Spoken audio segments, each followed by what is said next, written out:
Nahuli kamang pananakit ng 3 pulis sa Tarlac sa isang lalaking nanggulo raw dulot ng sobrang kalasingan. Giit naman ng mga pulis, dinipensahan lang nila ang kanilang sarili mula sa bayolenteng lalaki. Balitang hatid ni Chino Gaston.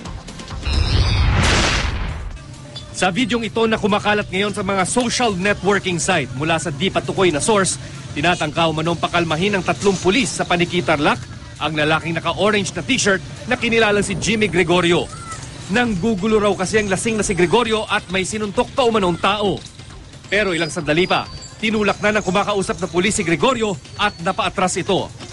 Nagpumigla si Gregorio at tinangkang pigilan ng mga pulis na mahawakan siya.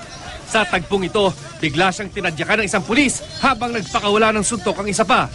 Nang bumagsak sa kalsadang lalaki, muli siyang pinagsusuntok ng isa pang pulis.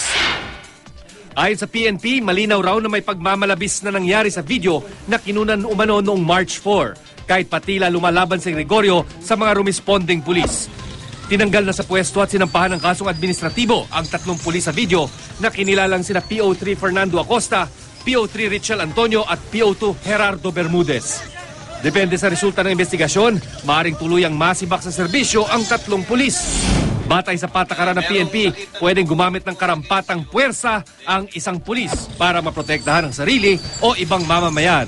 Pero ibang usapan daw ang pagmamalabis.